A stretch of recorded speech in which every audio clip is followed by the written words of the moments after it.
we're going to be talking about Shiva and Shakti. Before we go there, I'd like to just bring up a couple of things that come up often. Some people say that Vishnu is the source of everything and one should only worship him. Some say that Shiva is the source of everything and one should worship him. Others say that Christ is God or Jehova is God. Everyone's got their own version. Some say that the impersonal energy of God, that's God, and we should worship that, or at least meditate on that. The question really is not about which one of these is God. The question really is which one of these brings you to God. Because ultimately that's what matters. It doesn't matter what you think or I think or what anyone thinks. It really doesn't matter what anyone says. It matters what draws you in to understanding and wanting to know more about God. Of course, this thing about wanting to know more is a big part of it, because many of us will approach the topic from one place or another.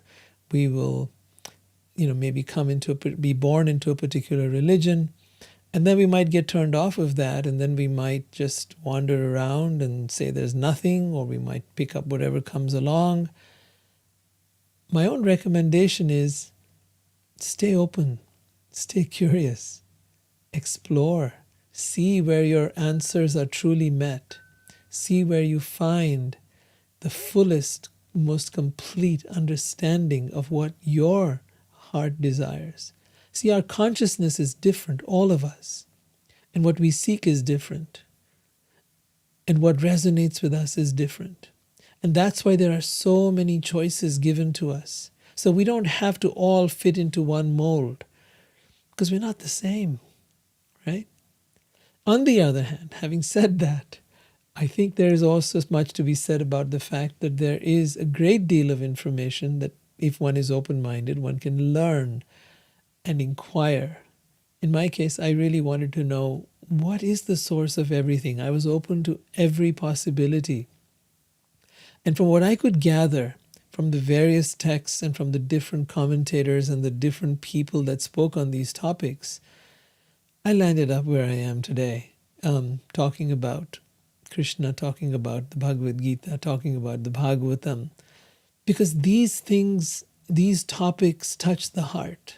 They went from the mind and the intellect and then touched the heart in a place that awakened something that is so powerful, so dormant, something that I could never have imagined in my entire life. A love of a nature that I've never experienced anywhere in this world. So I invite you on that journey. But while we're getting there, remember, keep this in mind, that none of us have met God or know God, yet we all think we do. We have so many different sources, but none of them agree. So I'm not going to try to convince you about my way or any other way, but I will try to point out what different people have said. Christ referred to himself as the Son of God. Shankaracharya, who taught the methods of Advaita and the process of merging into the divine, the oneness, he himself, at a later part of his life, said, Bhaja Govindam, Bhaja Govindam, Bhaja Govindam, worship Govinda, worship Govinda. Mudhamate, O foolish human, your life will be wasted. Worship Govinda. The name of God in Sanskrit is Govinda, is Krishna. So the same thing is confirmed in the Bhagavad Gita as well, and in the Bhagavatam. In the Bhagavatam, actually, if you look at it, it refers to Buddha as an incarnation of Vishnu. It refers to so many different incarnations that have come, including Ram. All of them are linked up together. The fact of the matter is, they're all connected, and they're all there for us to choose and to help us along the way. They're not here to give us some absolute thing where if you don't believe this, you're going to get punished, and if you do believe that, then it's all bad and it's all wrong. But these are the absolutist views created by humans. Find your resonance. Find what touches your heart. And that ultimately is what will matter. Some people want knowledge and go for that. Some people want a community. That might be what you need to find, a place where everyone gets together. Others want solitude. In the Bhagavad Gita, chapter 7, text 17, Krishna says, Vasudev is sarvam iti samahatma sudurlabha. He says that one who understands that Vasudev, Krishna, or Vishnu, is sarvam iti, is everything. Samahatma sudurlabha, such a great soul, is very fortunate. So, does it mean that this particular God is better than all other gods? Absolutely not. God has many names. Shakespeare said it beautifully. He said, a rose by any other name would smell as sweet. So it matters little whether you call God Krishna or Allah or Jehova or Christ or any of these names. What matters is you get the essence and you begin to understand the depth of what is God. If you keep that in mind, you'll be able to learn from everybody. You'll realize that every religion, every path has something to teach you. And you will not close your mind to any of them. You will take nectar from wherever you can get it. Just like a good business person makes money whether the market goes up or the market goes down. They know how to make money in all circumstances. And we have to be like that when it comes to God. The most important thing I think to remember is this, and this is a statement that comes up again and again in almost every scripture. When Vishnu talks about it, or Krishna is talking about, he wants his followers to be, how is that?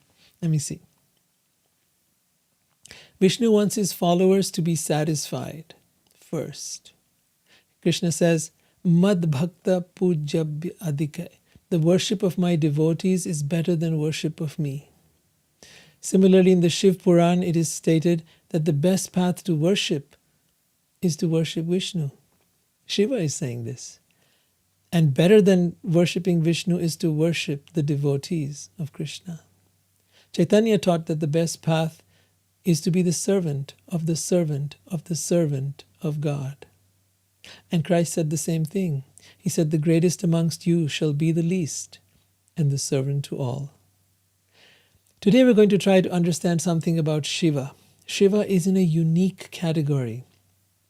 He is neither, well, some will say he is God, and according to the devotees of Vishnu, they will say he is neither God nor is he human. He is neither a demigod nor a god. He is in this unique category in which no one else belongs. He is known to be a devotee of Vishnu. But then again, one could argue that Vishnu is a devotee of Shiva. It does go both ways.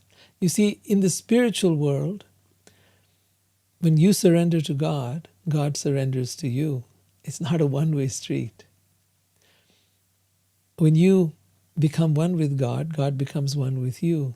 When you love God, God loves you. It's a cyclical, simultaneous, beautiful expression. It is not one is great and one is small. One is looking down upon the other. No, not at all. So let's start to understand Shiva a little bit, and then we'll take it from there. This is Shiva, the classic picture of Shiva as the meditator, meditating in the Himalayas, meditating up in the mountains, completely immersed in samadhi. Samadhi is trance. And in that trance, completely in oneness with the divine, with God. This is Shiva with his family. This is with him is Parvati and their son Ganesh. They have other children as well, but this is the main family. So if you didn't know that, then Ganesh is the son of Shiva and Parvati. Today we're going to talk a lot about Parvati. Who is Parvati? Who is his wife? But before that, let's understand Shiva. Shiva means the all-auspicious. He is also known as Bholenath, or the master of innocence. He is not envious of anyone. He is equal to all living entities and is filled with all good qualities. Shiva is also known as Bhutanath, which most people translate as leader or lord of the ghosts. It could also mean those who are in the mode of ignorance, people who are dirty, do not bathe, are unkempt, their hair and bodies are unclean, their minds are lazy, and they're addicted to intoxicants. The point is not that he is the leader of those. The point is that no one else will have them, and Shiva is so kind that he will accept everyone. He gives shelter to such beings and gradually elevates them to spiritual consciousness. Although it is very difficult, but by his association they are elevated.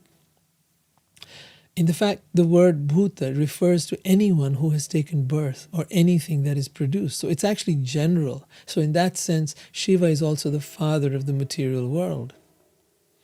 Shiva is known as Ashutosh because he is very kind to everyone and is very easily pleased. He is the guru, the spiritual master of everyone, the ghosts, the demons, the godly, the learned, the saintly.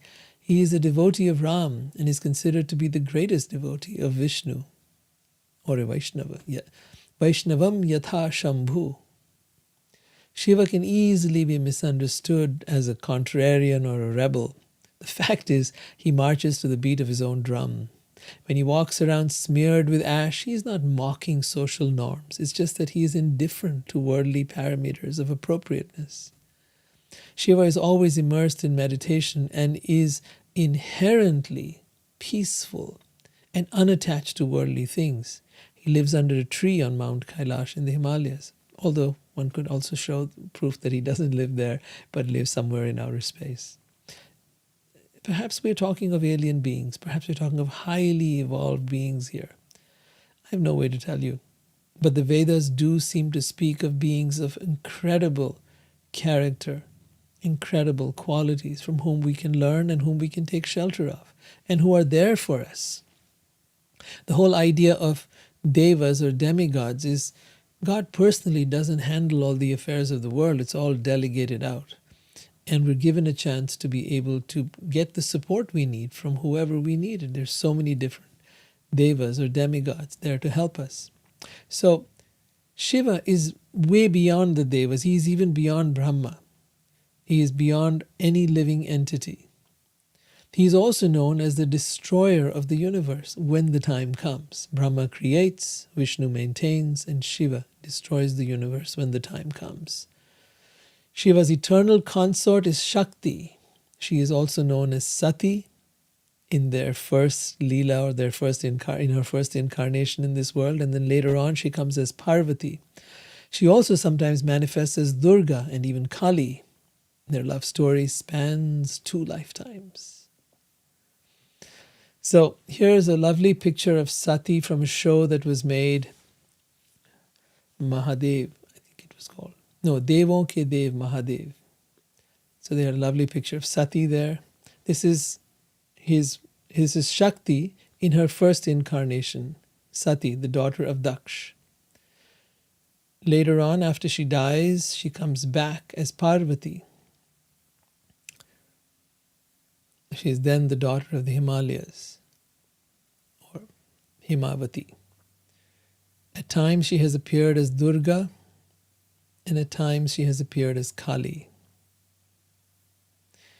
Her father is Daksh. He's going to be a major character in all that we're going to talk about today. Daksh. There's another version of him here from another show. There have been different shows, so this is how they've shown Daksh there.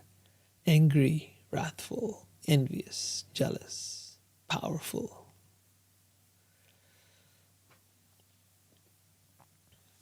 So at first Shakti appeared in this world as Sati, the daughter of Daksh. Her father was the son of Brahma, who was the chief of the Prajapatis. The Prajapatis were given the task of populating the universe. So Brahma creates the universe and then places in there certain highly evolved beings who he personally manifests. One of them was Manu, Swayambhuva Manu. And from and the others were Narada, and the others were Daksh, and so on and so forth. There are many. We've talked about them in the past, so I won't go over that again. So Daksh was one of the Prajapatis, and he was given the task of populating the universe, also of establishing the codes of conduct for the entire humanity, and to ensure that the law and order were implemented in human society. So this is very important to keep in mind, because it will explain his animosity with Shiva. Daksha's word was the law. He was pious, principled, and righteous. You know about such people, they have a very strong sense of right and wrong. And gradually, with all that power, he soon became very arrogant. Daksh hated Shiva from the bottom of his heart because Shiva was not a conformist. He did not care for the codes, the rules, the regulations set in place by Daksh.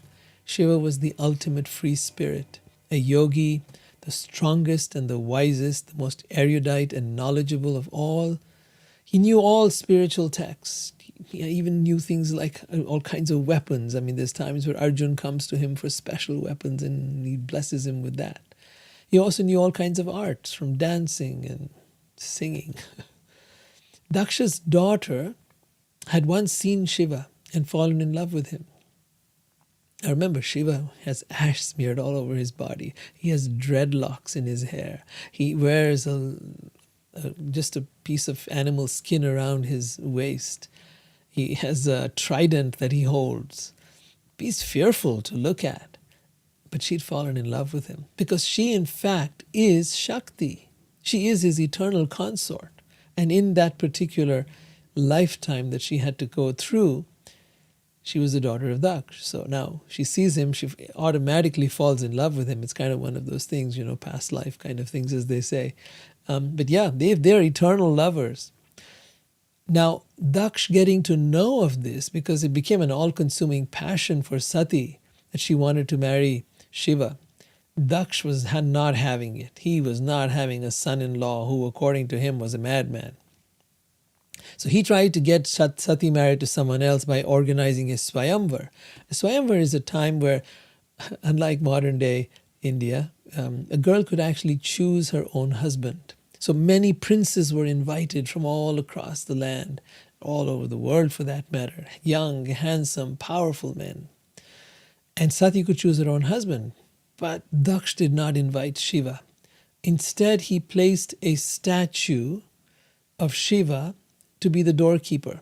That's an insulting kind of way to deal with him. You're the doorkeeper. You're like like you have a valet when you go to a hotel, right? So he placed a statue of Shiva as the doorkeeper. Sati saw all these handsome princes, didn't care. And she took the garland that she was supposed to place on the man who she loved and placed it on the statue of Shiva. Shiva then manifested out of that statue, accepted her garland, and married her. Incredible love story here. Now the father was, of course, raging, and Daksha, that is, was enraged. But his father, Brahma, intervened and said, "Listen, son, it's okay. It's okay." Right? But it may be okay. His father may have convinced him, but Daksh was fuming internally. As for Shiva and Sati, well, this was the beginning of their romance. And they got to spend some wonderful time together. There's different pictures showing that Leela of theirs.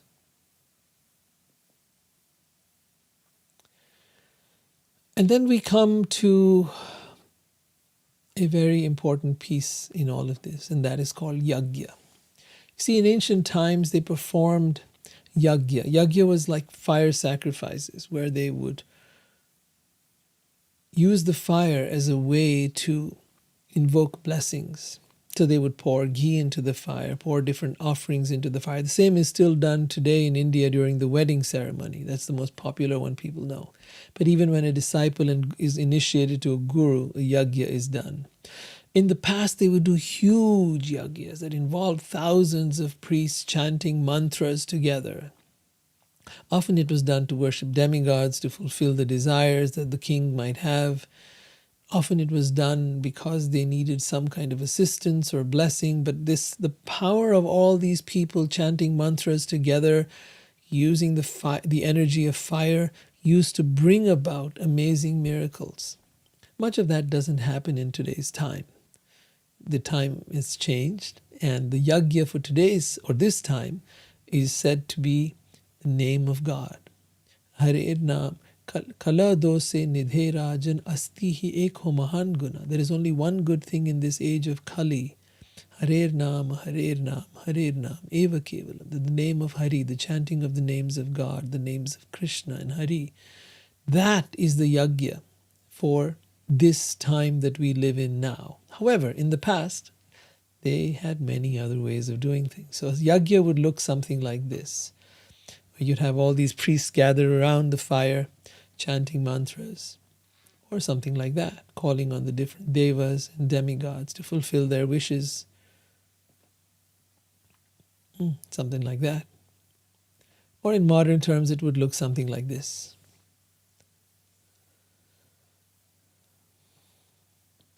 So why have I brought that up?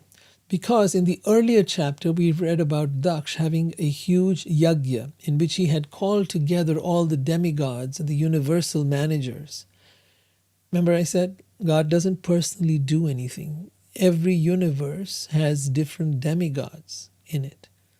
Right? Some places they say there's 33 million demigods, each one of them in charge of different things, from the wind to the sun to the to all the elements, right? And all other things as well. All the affairs of the universe are being managed by them. Anyway, this was to be a great yajna, and at that time, Daksha had entered the hall, and when his father and Shiva were sitting, but these two did not get up to greet him. Everybody else did. So Daksha was very offended. See, actually, Brahma and Shiva are senior, superior, spiritually to Daksha. However, Shiva has now married to Daksha's daughter and was therefore his son-in-law. And because he was the son-in-law, he was supposed to stand up with respect for his father-in-law. So the custom of the time. His father Brahma didn't have to do that. But the son-in-law, no, that was another thing. So Daksha, in his rage, and we've gone over this particular segment last time, so I'm just going to do a recap because it all kind of flows together. In his rage, Daksha insulted Shiva to everyone gathered. He said, Shiva has spoiled the name and fame of the governors of the universe. He has polluted the path of gentle manners. Because he is shameless, he does not know how to act. He has already accepted himself as my subordinate by marrying my daughter and has pretended to be just like an honest person. But you know what? He has eyes like a monkey's. Yet he has married my daughter, whose eyes are like those of a deer cub.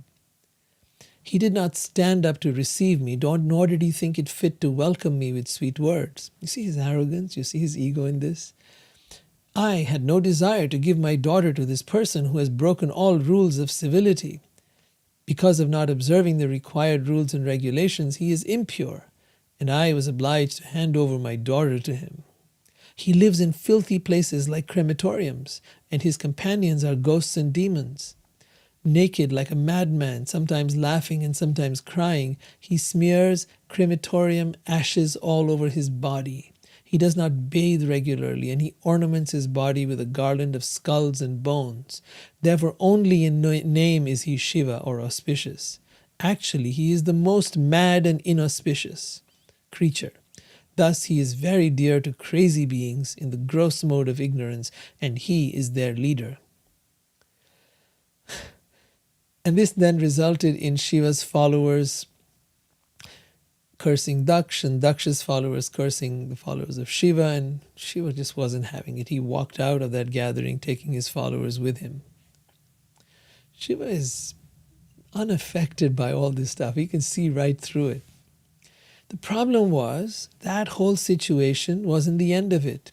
Daksha's fury knew no bounds. He felt that Shiva was not worthy to have the hand of his daughter Sati, who was so enlightened, beautiful, and chaste. The tension between the father-in-law and son-in-law, Daksha and Shiva, continued for a long time. Then, as time went by, Daksha was once again performing a great yajna ceremony. He had invited great sages, demigods, along with their wives from different parts of the universe. Sati heard the heavenly denizens flying in the sky, conversing about the great yajna being performed by her father. Now, clearly the fact that they were flying in the sky and they were somewhere nearby seems to indicate that Shiva is not on this planet but in outer space somewhere. Sati was seeing them in their beautiful airplanes as they flew. Now, really, we might be talking here of alien beings. I have, the way they describe it here is just phenomenal. But yeah, certainly we're not talking about alien beings who have, little horns coming out of their heads and green little creatures like Hollywood would imagine. But we're talking about highly intelligent, incredibly beautiful, and amazingly powerful beings. Beings with great purity and with great wisdom and with great love for God. So it continues. Their beautiful wives had beautiful glittering eyes. They were dressed in fine clothing and ornamented with earrings and necklaces. These were the wives of the demigods, the devas. Sati approached her husband Shiva in great anxiety, and she spoke as follows: "My dear Shiva, your father-in-law is performing a great yajna. All the demigods, having been invited by him, are going there. If you desire, we may also go." Now, she's very subtly trying to approach him. And she's trying to put it that if you want to go, we'll go. And she's talking about her excitement because she's seeing all these other people. It's just like when you see all your buddies going to the party and all your friends are going to dress up and they're all going to have a great time. You want to go too. And if that party is being held in your parents' home, well, yeah, all the more you haven't seen them in a long time. She hadn't seen her family in a long time. So she was really excited about this. She said, Sati says, I think that all my sisters must have gone to this great ceremony with their husbands just to see their relatives. I also desire to decorate myself with the ornaments given to me by my father and go there with you to participate in that assembly.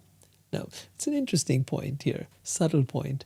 The ornaments given to her by her father. Now, typically it is true that parents will give their daughter ornaments and jewelry and clothing and things like that. But so will the husband. In this case, her husband had nothing. Shiva had nothing. He owned nothing. He used to actually live under a tree, but then I think they had a hut after they got married. But other than that, he had nothing, right? He was completely broke. And he didn't care about it. He was not, he could manifest anything from any time, from anywhere. So that was not an issue. So here she is, Sati, wanting to go and wanting to dress up. She says, my sisters, my mother's sisters and their husbands and other relatives will be assembled there. If I go, I shall be able to see them and witness the yajna performed by great sages. My dear husband, I am very eager to see my birthplace once more. And Shiva's sitting there listening. Yeah, Shiva's always in deep trance, very peaceful, very relaxed. He's just like chill. Then she says, "Oh, never born." Shiva has never born. He is he has no birth, no death.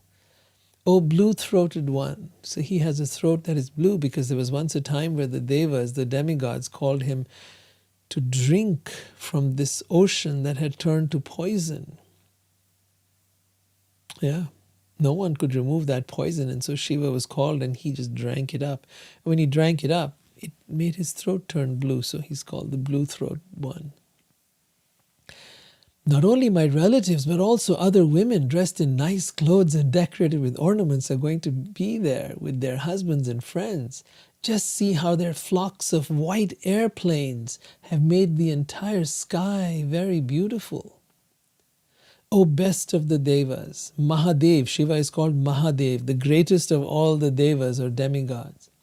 How can the body of a daughter remain undisturbed when she hears that some festive event is taking place in her father's house?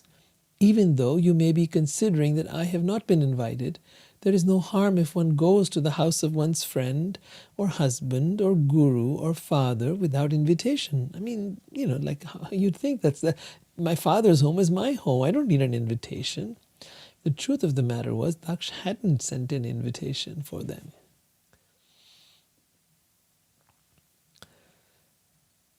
Sati continues, O immortal Shiva, please be kind towards me and fulfill my desire. You have accepted me as half of your body, therefore please show kindness towards me and accept my request.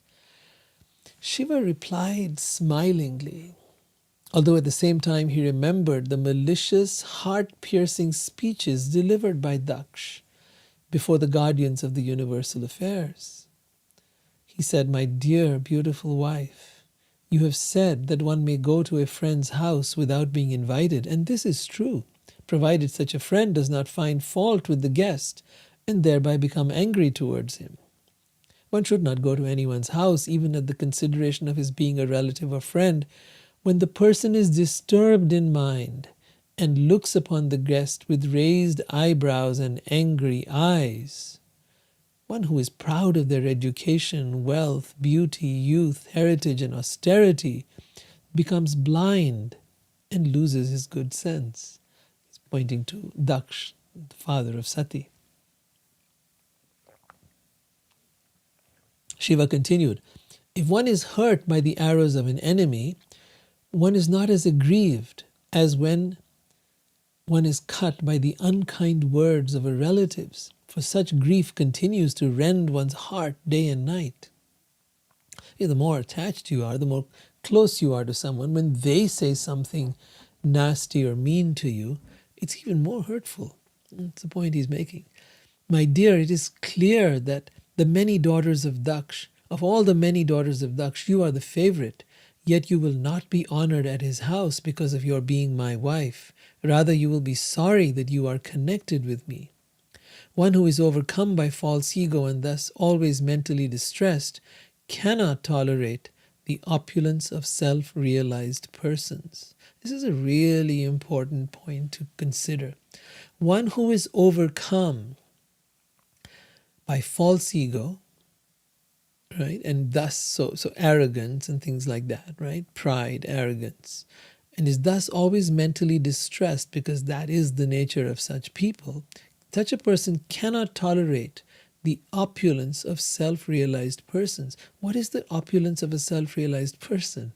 It's not wealth, it's not money, it's not fame, right? But it's rather their peace of mind, which this person, with all their ego, with all their wealth, with all their fame, cannot buy, no matter how hard they try.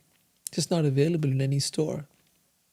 And all the money in the world cannot buy that peace, cannot buy that sense of satisfaction that they have, that sense of connectedness that they have with everything. Nothing and no amount of things in the world can get you that. The only way to get there is to become self-realized yourself. And becoming self-realized means, by its very definition, shedding the ego. That's why it's referred to as the false ego, the false self. Shedding the false self and becoming self-realized, meaning realizing the real self, realizing who you really are as a soul, as a spiritual being. Yes, so such persons cannot tolerate the opulence of self-realized beings. Being unable to rise to the standard of self-realization, such a person envies self-realized persons as much as demons envy the Supreme Godhead. My dear young wife, certainly friends and relatives offer mutual greetings by standing up, welcoming one another and offering respect. But those who are elevated to the transcendental platform, being intelligent, offer such respect only to the Paramatma, the Super Soul who is sitting within the body, not to the persons who identify with their body. So she was explaining, in a way, why he did not stand up to receive or to greet Daksh. To him, he is offering respect to the Supersoul, the Paramatma, the presence of God within Daksh and within all other beings. He is experiencing that same presence within himself. And so as he maintains contact with that presence within himself, he also sees and perceives it in all others. So to him, his respect is offered to that Supreme Soul who is seated in everyone's heart, but not to the person who identifies with their body, as in the case of Sati's father, Daksh. He says, Shiva says, I am always engaged in offering obeisance to Vasudev, Krishna, Vishnu, in pure consciousness, Vishuddha Sattvam. And he reveals himself to me without any covering. In other words, he completely reveals himself. God completely reveals himself to Shiva at all times. Therefore you should not see your father, although he is the giver of your body, because he and his followers are envious of me. Because of his envy, O most worshipful one, he has insulted me with cruel words, although I am innocent. If in spite of this instruction you decide to go neglecting my words, the future will not be good for you. You are most respectable, and when you are insulted by your relative, this insult will immediately be equal to death. Now, how often is it that you've sat with your friends and they've given you some good advice, but you couldn't take it because you wanted something else? You couldn't see what was good for you, whereas those who weren't in your situation were more detached. They could see it more clearly, right? But when you wanted something and you couldn't get your mind off that, well, it's very hard to listen to good advice, and so it was with Sati. Shiva became silent after speaking to his wife. Sati, on the other hand, was anxiously wanting to see her family. At the same time, she was afraid of Shiva's warning. Her mind became unsettled. She moved in and out of the room as a swing moves this way and that. She became unsettled. Her mind moved in and out of the room as a swing moves this way and that. Sati felt very sad, and due to affection for her relatives, tears fell from her eyes. Shaking and very much afflicted, she looked at her uncommon husband Shiva as if she was going to blast him with her vision. She was mad at him. She was mad at him.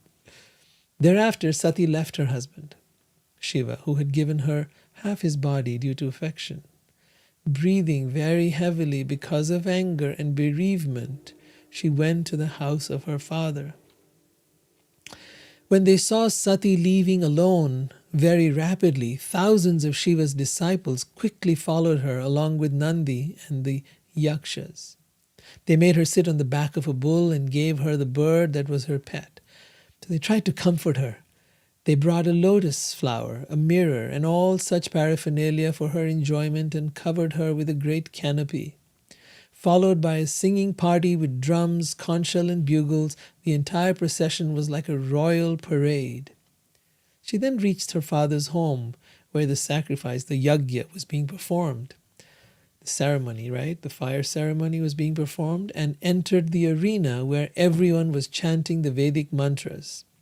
The great sages, Brahmins, the demigods were all assembled there, and there were many pots made of clay, stone, gold, brass, and skin, which were all requisite for the ceremony. When Sati, along with her followers, reached the arena, because all the people assembled there were afraid of Daksh, none of them received her well.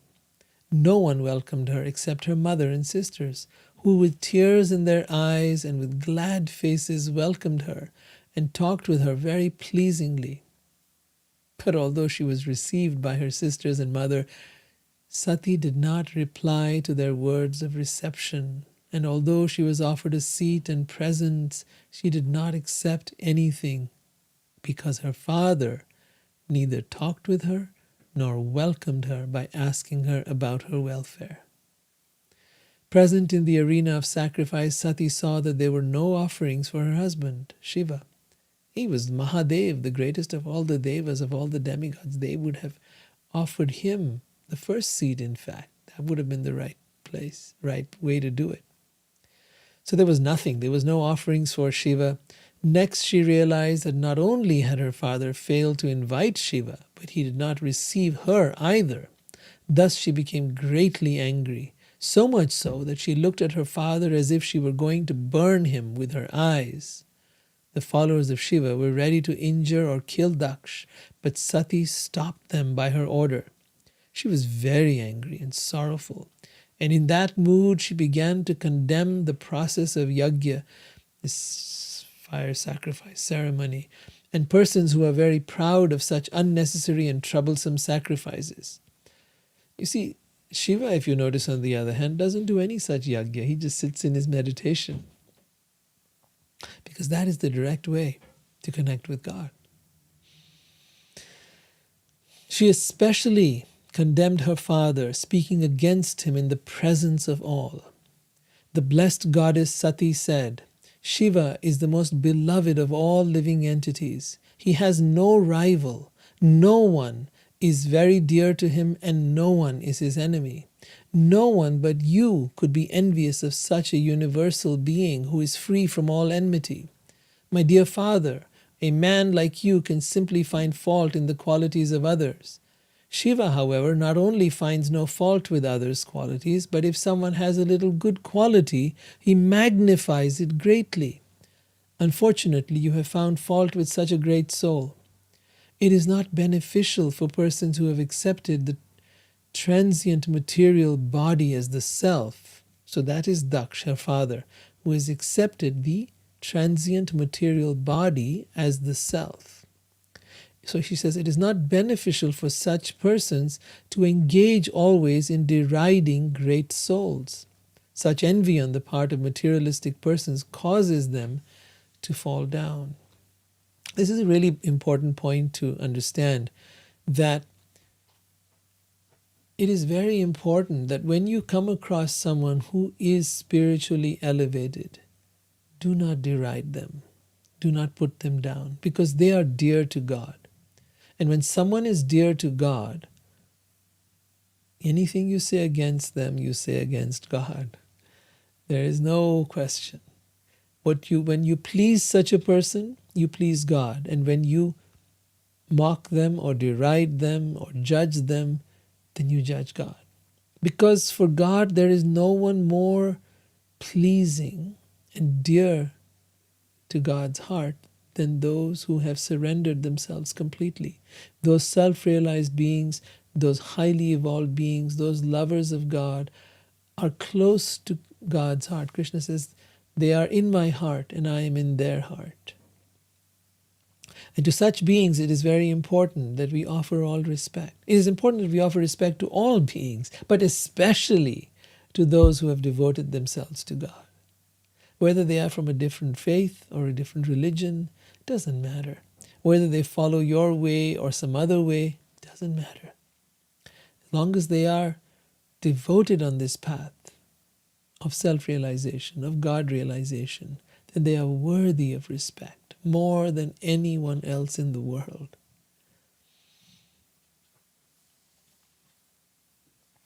So here is Daksh, or rather Sati, criticizing her father for speaking badly of a highly evolved, self-realized being, the greatest of the great.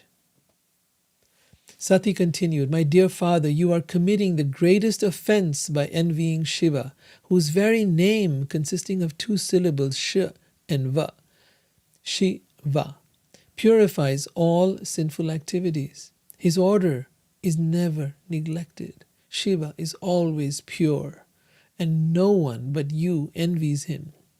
You are envious of Shiva, who is the friend of all living entities in the universe. For the common man, he fulfills all desires.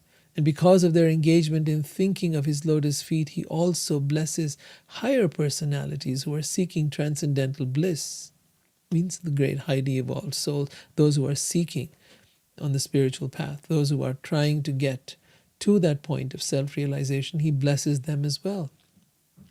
Shiva associates with the demons in the crematorium. His locks of hair are scattered all over his body, and he is garlanded with human skulls and smeared with ashes from the crematorium. But in spite of all these inauspicious qualities, great personalities like Brahma honor him by accepting the flowers offered to his lotus feet and placing those flowers with great respect on their head.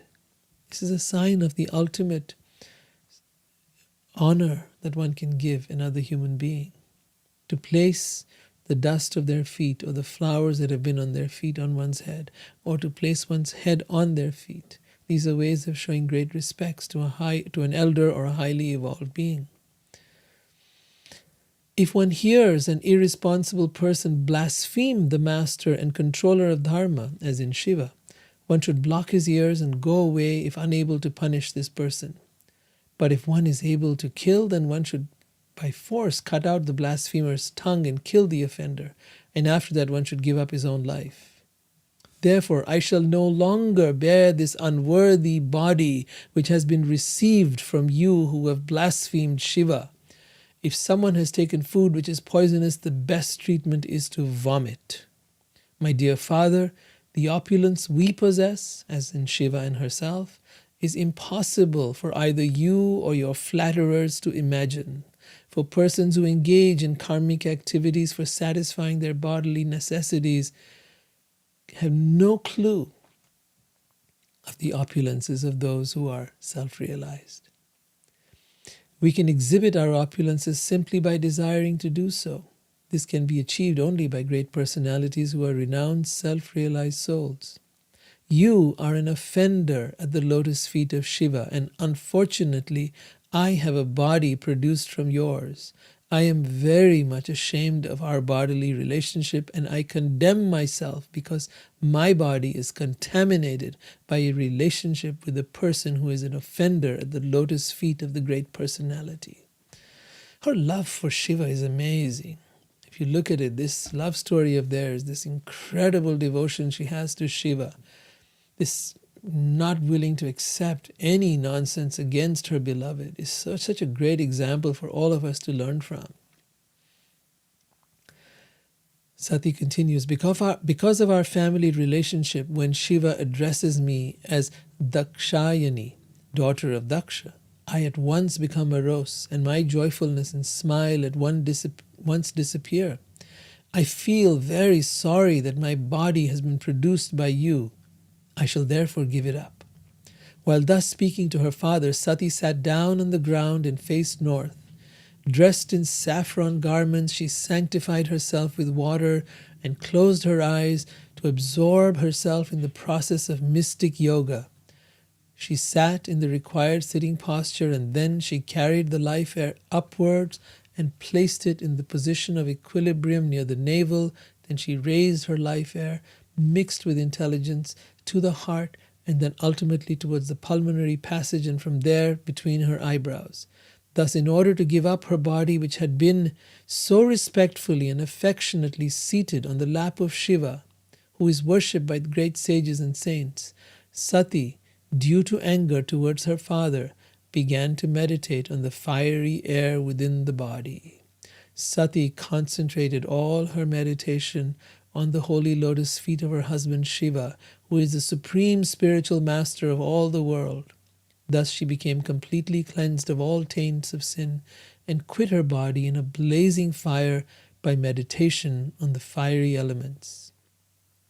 When Sati annihilated her body in anger, there was a tumultuous roar all over the universe. Why has Sati done this? Why has Sati, the wife of the most respectable Shiva, quit her body in such a manner? No one could understand.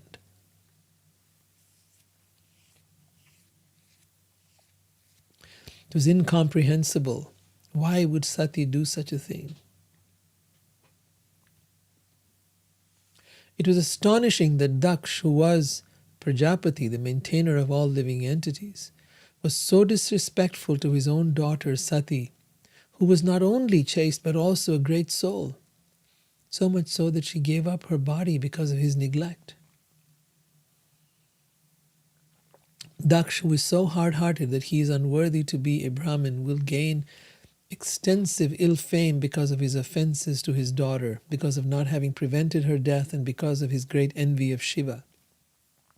While people were talking among themselves about the wonderful voluntary death of Sati, the attendants of Shiva, or her attendants, who had come with her, readied themselves to kill Daksha with their weapons. They came forward forcibly, but Bhrigu Muni was a great sage, saw the danger and immediately uttered mantras from the Yajur Veda, by which the destroyers of the yagnic performances could be killed immediately.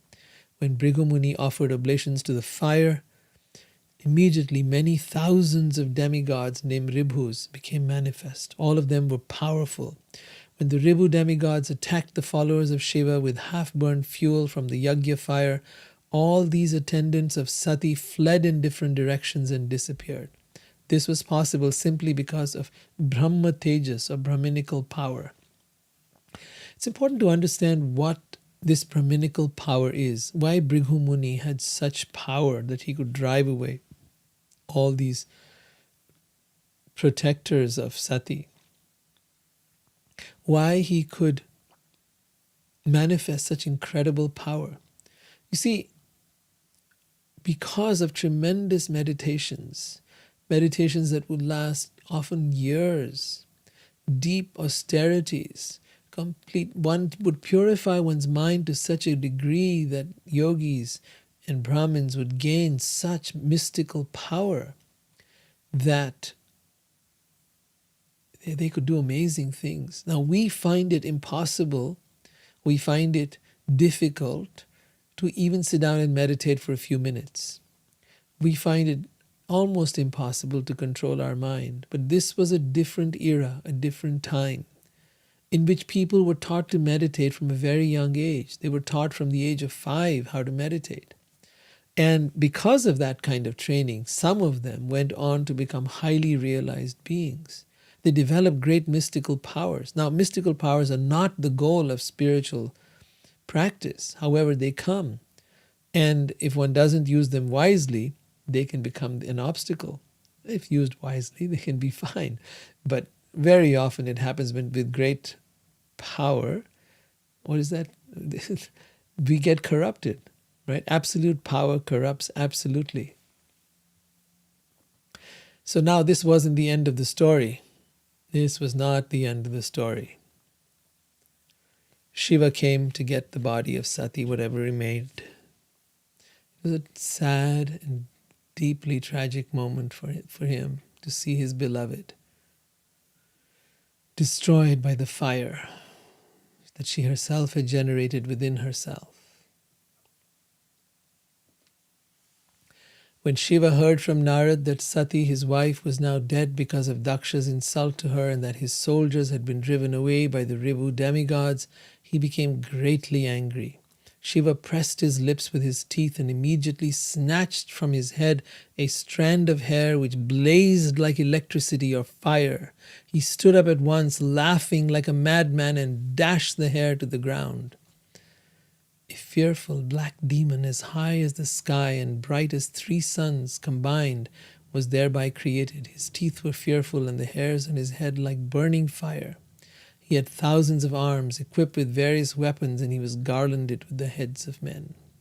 When that gigantic demon asked with folded hands, "What shall I do, my lord?" Shiva ordered, "Because you are born from my body, you are the chief of all my associates. Therefore kill Daksha and his soldiers at the sacrifice." That demon was the personified anger of Shiva and was prepared to execute his orders. He was capable of coping with any power offered against him. He circumambulated Shiva, and accompanied by many soldiers, they left in a tumultuous uproar. He carried a fearful trident, and on his legs he wore bangles which seemed to roar.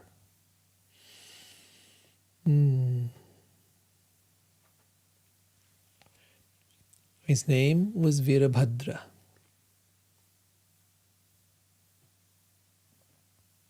At that time, all the persons assembled in the Yagya arena. So we're coming back to the place of Daksha, where the ceremony was taking place, the fire Yagya, the fire ceremony. The priest, the chief of the Yagya performance, the Brahmins and their wives wondered where the darkness was coming from. There was a dark cloud coming in. And they thought it was a dust storm, and all of them became filled with anxiety because why would there be a dust storm? They began to conjecture on the origin of the storm, and they said, there's no wind blowing, nor is it possible that this dust storm could be raised by plunderers. Where is this dust storm blowing from? Is it the dissolution of the planet now about to occur? Prasuti, the wife of Daksha, along with other women assembled, became very anxious and said, this danger has been created by Daksh because of the death of Sati, who even though completely innocent quit her body as her sisters looked on. This is the insight of a woman, Prasuti. She understood. At the time of dissolution, Shiva's hair is scattered and he pierces the rulers of the different directions with his trident. He laughs and dances proudly, scattering their hands like flags as thunder scatters the clouds all over the world. She's beginning to sense that this might be happening. At that moment, Virabhadra appears. The gigantic black demon bared his fearful teeth because of the misbehavior of Daksh. Even Brahma, Daksha's father, could not have been saved from the great exhibition of anger. All the followers of Shiva surrounded the area of the sacrifice, the yajna. They were of short stature and were equipped with various kinds of weapons. Their bodies appeared to be like those of sharks, blackish and yellowish. They ran all around the sacrificial arena and thus began to create disturbances. Some of the soldiers pulled down the pillars, some of them entered the female quarters, some began destroying the sacrificial arena, and some entered the kitchen and residential quarters. They broke all the pots made for use in the yajna, in the fire sacrifice ceremony, and some of them began to extinguish the sacrificial fire. Some tore down the boundary line of the arena, and some passed urine on the arena. Some blocked the way of the fleeing sages, some threatened the women assembled there, and some arrested the demigods who were trying to flee. Maniman arrested Bhrigu Muni, and Virabhadra, the black demon, arrested Daksha. There was a continuous shower of stones, and all of the priests and other members assembled at the sacrifice were put into immense misery. For fear of their lives, they dispersed in different directions. Virabhadra tore off the mustache of Bhrigu, who was offering the sacrificial oblations with his hands in the fire.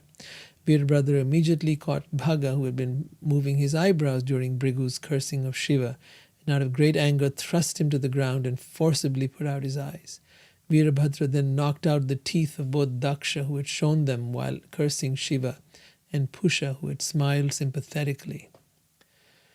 Then Virabhadra, the giant-like personality, sat on the chest of Daksh and tried to separate his head from his body with sharp weapons, but was unsuccessful. He tried to cut the head of Daksh, but still it was impossible to cut even the surface of the skin of Daksha's head. Thus Virabhadra was exceedingly bewildered. Then he saw the wooden device in the sacrificial arena by which the animals were to have been killed. He used it to behead Daksh. Upon seeing the action of Virabhadra, the followers of Shiva were pleased and cried out joyfully, making a tumultuous sound. For what? The beheading of Daksh. While the Brahmins in charge of the yajna cried out in grief at the death of Daksh, Virabhadra then took the head of Daksh and with great anger threw it into the southern side of the sacrificial fire. In this way, the followers of Shiva devastated all the arrangements for the yajna. After setting fire to the great arena, they departed for their master's abode in Kailash. And that was the final scene of the killing of Daksh. So it all sounds very crazy. It all sounds very dramatic. And it all sounds very implausible. I will have you consider one thing, that we, the human race, are not the only race that lives in this universe. We are not all there is, and our abilities do not determine everything that is possible. If you consider that there are beings in other realms, in other planets, in other universes, and that they have different powers and different abilities, it might make sense to you to consider some of the things that are being said here. These are beings very unlike us. They have abilities that far supersede ours. And so while it may seem fantastical, the point out of all of this is really the love story of Shiva and Sati. In next episode, we're going to learn about what happened after this, because a lot happened after this. And we're going to see how Sati comes back as Parvati. And that Parvati then, the eternal consort of Shiva, they're reunited in her next birth. But that'll be in the next episode. Meanwhile, I'd love to take any of your questions. I'd love to know what your thoughts have been. And yeah.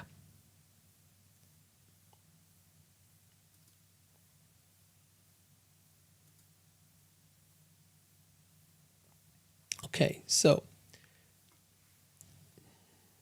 Geeta, you're here. Welcome. You think I'm a good storyteller. Okay, good.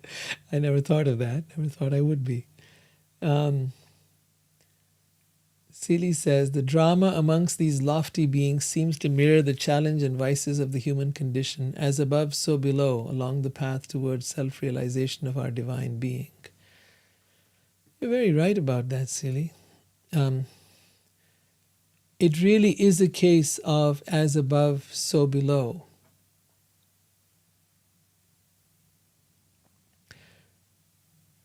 What we are is just a tiny speck in the universe, and how we behave is very, very connected with all creatures everywhere.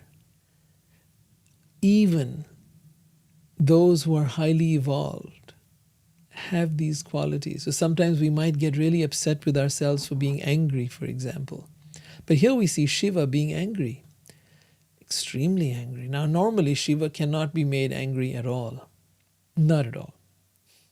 But here someone had managed to get his wife Sati to immolate herself. She was that upset, that hurt, that offended, that insulted. Yes, so he couldn't tolerate that. That was not acceptable, that someone could do this. How would you be?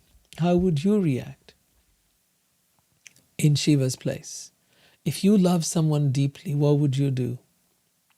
And if you had the power, and if you had the ability, which you don't normally use, but if push came to shove, you had to, would you? If someone was at your doorstep, harming your beloved, your child, your partner, what would you do? And if they'd managed to kill your partner, or cause for the death of your partner, how would you protect them? All of these are important things to consider. So be very careful not to judge. Judge not lest you be judged. The important thing is to learn. To learn from what might be the mistakes or what might be the blessings. It all depends on how we look at it. You will see in the next episode how all of this turns into a blessing. I'll have you wait till next time. But all of this turns into an incredible blessing. See, when highly evolved beings like Shiva do something, it never goes in vain. And even if that something is from anger, and even if that something is in revenge, and even if that is to protect their loved one, or at least to avenge their loved one in this case, it never goes in vain. It always leads to something good. And so you'll see that in the next episode. Meanwhile, any further questions? This is an exciting narrative here. I hope you're enjoying it. I hope that this makes some sense to you. I know that for those of you that are new, some of the terms, some of the people, some of the aspects might be a little foreign, and it would be worthwhile to watch some earlier episodes, or rather start from the beginning of the Bhagavatam, or the Bhagavad Gita for that matter, if you've not been here before, and catch up with the different terminologies and the different people, the different characters, so that you get more familiar. But if there's nothing further, then thank you so much for being here. Thank you so much for your wonderful comments. Thank you for your presence. I love having you here. Thank you. Deeply grateful. Hare Krishna. Good night, everybody.